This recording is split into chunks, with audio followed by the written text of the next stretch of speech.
نحمده ونصلي على رسوله الكريم أما بعد فأعوذ بالله من الشيطان الرجيم بسم الله الرحمن الرحيم।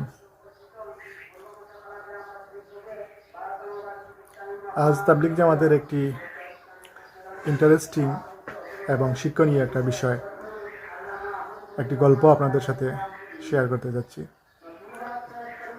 তো তাদেরকে সময় লাগানোর কারণে আল্লাহ সুবহানাহু ওয়া তাআলা অনেক মানুষকেই গুমরাহির পথ থেকে হেদায়েতের পথ দেখিয়ে দিয়েছেন, হেদায়েত দিয়েছেন।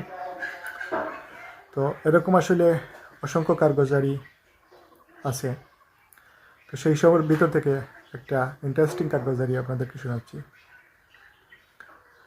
তো তাবলিগ জামাতের ভাইয়েরা যখন কোনো উসুলিতে যান, মানুষকে তাশকিল করেন, তো তাশকিলের পর্যায়ে যখন মানুষকে বুঝাইতে যান, তখন মানুষ বিভিন্ন সময় বিভিন্ন ধরনের অজুহাত দেখান।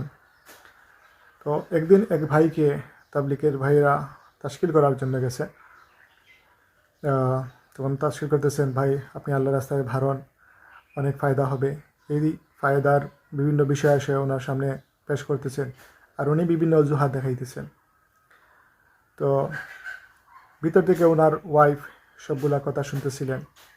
তো উনি একটি অজুহাত দেখাইতেছেন, ভাই এই মুহূর্তে তো আসলে আমার কাছে কোনো পয়সা নাই যে আমি সফরে বাইর হব।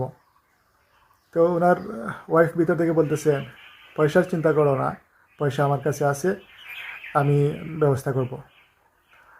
তারপর বলতেছেন, ঠিক আছে, কিন্তু এই মুহূর্তে তো আসলে আল্লাহ তাআলার মসজিদে থাকবো বা ভালো জায়গায় থাকবো, আসলে খাবারগুলা সবগুলা দৌতো না, তো ওগুলা দেওয়ার পরে আপনাদের সাথে যোগাযোগ করব। মানে কীভাবে আর কি ওনাদের হাত থেকে বাঁচা যায়, সরে যাওয়া যায়, এটাই। তো ওয়াইফ বলতেছেন, অসুবিধা নেই, খাবারগুলো আমি সবগুলা দৌত করে দিব, এগুলা নিয়ে আপনাদের টেনশন করতে হবে না, আপনি শুধু যাওয়ার ফিকির করেন। তো উনি আসলে ওয়াইফ এই কথাগুলো বলতেছেন এই জন্য যে ওনাদের অল্পতেই ঝগড়া বাঁধে, আর এবং ওনার হাজব্যান্ড ওনাকে খুব মানে গালিগালাজ তারপর মারধর করেন এর জন্য। তো উনি ভাবতেছে আসলে উনি যদি 40 দিনের জন্য যায়, তাহলে 40 দিনের জন্য একটু আরামসে থাকা গেল, গালিগালাজ হলো না, মারধর হলো না, আর মানে এই রাস্তার গেলে তো মানুষ ভালো হয়, যদি উনিও ভালো হয়, এই নিতে মানে স্ত্রী চাইতেছেন। আচ্ছা যাই হোক, মানে বিপদটা একটু সরুক। তো ওনারা তশকিল করে ওনাকে সফরে পাঠালেন। তো সফরে পাঠানোর পরে উনি ওই যে উসুল হইতেছে, এরকম নিয়ম হইতেছে যে আজকে 2 দিন 2 জনে রান্নাবান্না করবে, তারপর আরও 2 জনে রান্নাবান্না করবে, এরকম।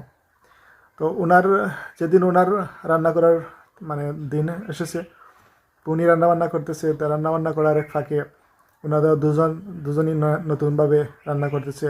আসলে এর আগে তো কখনো রান্নাবান্না করা হয় নাই, আর তাবলিগ জামাতে তো পুরুষরাই রান্নাবান্না করে। তো উনি যখন রান্না করতেছে, তখন তো আসলে লবণ কতটুকু দেওয়া লাগবে তো জানা নাই, মরিচ কতটুকু লাগবে জানা নাই।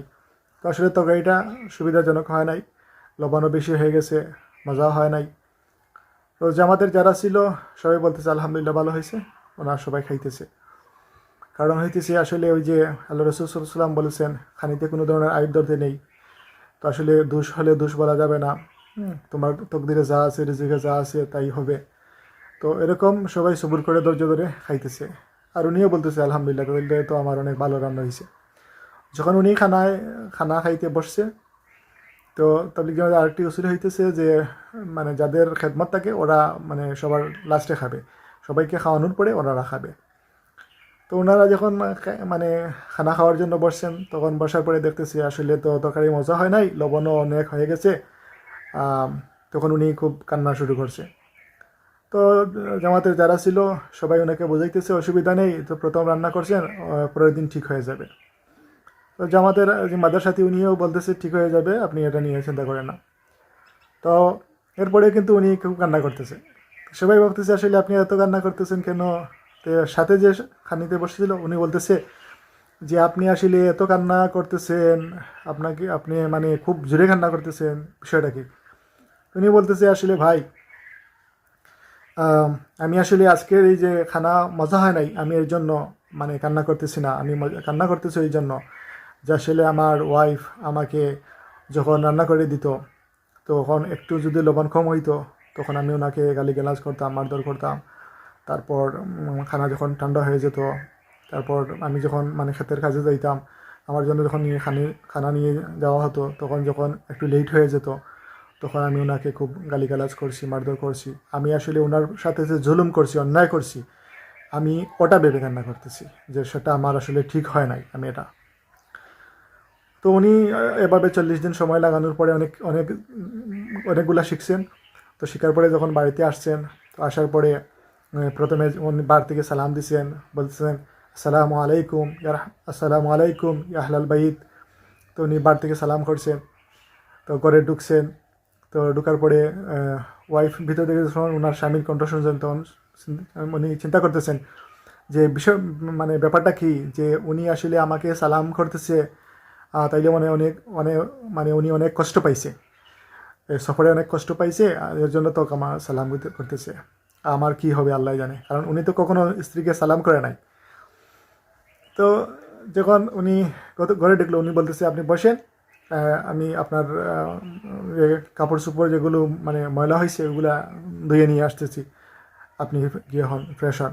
উনি বলতেছে না, আমি ফ্রেশ হয়ে আসছি, আর কাপড় দেওয়া লাগবে না, আমার ওগুলা দেওয়া আছে, আমি দিয়ে মানে ওগুলা ধুয়ে শুকিয়ে তারপর ঠিকঠাক করে রাখছি, ঠিকঠাক করে নিয়ে আসছি। তো উনি আসলে ভাবতেছে মানে মানে কাজ করার জন্য দিতেছে না। তারপর বলতেছে তাহলে আপনি হাত পা ধোন, আমি আপনার খানা রেডি করি। উনি বলতেছে না, হাত পা ধোয়া আছে, আসেন মানে দুজনে একসাথেই খানা রেডি করি। তো ওটা বলছে ঠিক আছে, আমি খানা রেডি করতেছি। তখন খানা রেডি করার পরে খানাতে বসছে, খানা খাবে। তো খানা খাবে। এখন উনি বলতেছে না, তুমি বাতাস করতে হবে না, তুমি আমার সাথে বসো, দুজনে একসাথে খাবো। তো উনি ভাবতেছে আসলে মানে এটা কখনো হয় নাই। উনি সবসময় আগে এরকম হইতো যে উনি খানা খাওয়ার পরে যদি থাকতো তাইলে ওনার ওয়াইফ খাইতো, যদি না থাকতো তাইলে তো নাই, উনি সবগুলা মানে ভালো খাবার খেয়ে নিত। তো উনি বলতেছে না, একসাথে খাবো। তো উনি খাবার খাইতেছে, আর মানে স্ত্রীও বসছে, উনিও বসছেন, এখন খানা খাইতেছেন। এখন উনি ওনার স্ত্রীকে মানে ওই যে নিজের হাত দিয়ে একটা লুকমা ওনার মুখে দিতেছেন। তো উনি আসলে এটা হওয়ার পরে স্ত্রী আসলে মানে খুব কান্না শুরু করছে, আর বলতেছে আমি কি তোমার সাথে কোনো অন্যায় করছি, তুমি আসলে এটা করতেছো, আমাকে কি তুমি বিদায় করে দেবে এরকম। তখন মানে স্ত্রী কান্না শুরু করছে। তো স্ত্রী কান্না শুরু করছে, স্বামীও খুব কান্না শুরু করছে। যে এখন স্বামী আসলে কেন কান্না শুরু করছে আর স্ত্রী কেন কান্না শুরু করছে, স্ত্রী বলতেছে তুমি কেন কান্না করতেছো। তো স্বামী বলতেছে আসলে বিষয় হইতেছে আমি সেখানে সফরে যাওয়ার পরে আমি দেখছি যে ওরা বলতেছে যে স্ত্রীকে আসলে ঘরের বাইরে কাজে পাঠানো যাবে না, তারপরে গালিগালাজ করা যাবে না, এরকম। আসলে তো অনেকগুলা অন্যায়, আমি তোমার সাথে অনেকগুলা অন্যায় করছি, তারপর অনেক জুলুম করছি, গালাগালি করছি, এটা আসলে আমার ঠিক হয় নাই, আমি এর জন্য কান্না করতেছি। আর তুমি তখন স্ত্রীও কান্না করতেছে। তখন ওরা আসলে ওই যে ওনার ভুল উনি বুঝতে পারছে। তো বুঝতে পারলে তো ঠিক হয়ে গেছে আলহামদুলিল্লাহ। উনি এখন স্ত্রীর সাথে ভালো ব্যবহার করে এই সফরে যাওয়ার কারণে উনি বুঝতে পারছে ওনার যে আসলে অন্যায় হয়েছে, ওনার ঠিক হয়ে গেছে। এখন ওই যে ওই স্ত্রী একজন বান্ধবী ছিল পাশের বাসায়। তখন ওরা আসলে হিন্দু ছিল, পার্শ্ববর্তী বাড়ি। তো উনি তো প্রায় ওনার স্ত্রীকে মানে মারধর করছে। তো এক সপ্তাহ হয়ে গেছে। এখন ওই যে পাশের বাড়ির হিন্দু যারা ছিল বান্ধবী ওনার, উনি দেখতেছে যে আমার বান্ধবীর তো কান্নাকাটিও শোনা যায় না, ওনার স্বামী তো বাড়িতে আসছে, বাড়িতে আসার পরে ওনাকে বাইরেও পাওয়া যাইতেছে না। তো উনি আসছে ওনাকে দেখার জন্য, এসে বলতেছে কী গো তোমার কী হইলো যে তুমি বাইরে দিতেছো না। তো উনি বলতেছে যে আসলে আমার স্বামী আমাকে বাইরে পাঠায় না, বাইরের সব কাম কাজ উনি নিজে করে, আর আমি ওই যে গড়ের যেগুলো আছে ওইগুলো করি।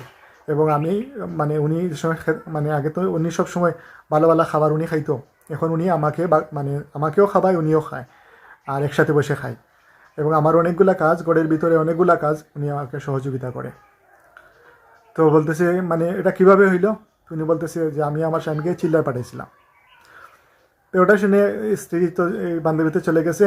যাওয়ার পরে রাত্রে ওর স্বামীকে বলতেছে শুনো, তুমি এই 1 মাসের জন্য মানে কিছুদিনের জন্য চিল্লায় চলে যাও। তো ওই হিন্দু মহিলা ওনার হাজব্যান্ডকে বলতেছে তুমি কিছুদিনের জন্য চিল্লায় চলে যাও।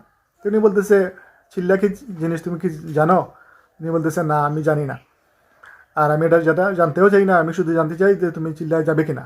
তো উনি বলতেছে আসলে শোনো, চিল্লায় যেতে হলে মুসলমান হতে হয়। তো উনি বলতেছে ঠিক আছে, তুমি 40 দিনের জন্য ওই মুসলমান হয়ে যাও, হয়ে ওই চিল্লায় চলে যাও। তো বলতেছে কেন, তারপর বলতেছে যে আমার বান্ধবীরা এরকম এরকম হইতেছে। তো আসলে মেন ব্যাপারটা হইতেছে যেটা, যে আসলে এই সফরের কারণে মানুষ, মানে অনেক মানুষই অনেক ওই যে গুমরাহি পথ থেকে আল্লাহ তাআলা হেদায়েত দান করে। এর জন্য আর আসলে সামনে 2, 3, 4 বিশ্ব ইজতেমা টঙ্গীর মাঠে এবং দিয়াবাড়ির মাঠে, সেখানে আসলে সেই যে মাঠ থেকে মানুষ অনেক অনেক মানুষের সফরে গেছে এবং আরও অনেক মানুষের সফরে যাবে, বা তবলিগের কাজ বিশ্বব্যাপী চলতেছে। তো এইগুলোর দ্বারা আসলে ওই যে দিনের এক একটা মেহনতের দ্বারা বিভিন্ন লাইনে আছে, যেমন কিছু কিছু ভাই অনেকগুলো আসলে ইলমি বই থেকে ইলিম শিখে বা বই পড়ে, আবার অনেক ঘটনা থেকে, অনেক বাস্তবতার জিন্দিগি থেকে অনেক পরিবর্তন হয় এবং হইতেছে। আসলে এর জন্য যে কোনো লাইনে দিনের রাস্তায় লেগে থাকাটাই হচ্ছে আসলে হেদায়েতের মধ্যেই থাকা আর এই রাস্তায় থাকা। তো এর জন্য আসলে বেশি থেকে বেশি সফরের সময় দেওয়া, আল্লাহ তাআলা আমাদেরকে আমল করার তৌফিক দান।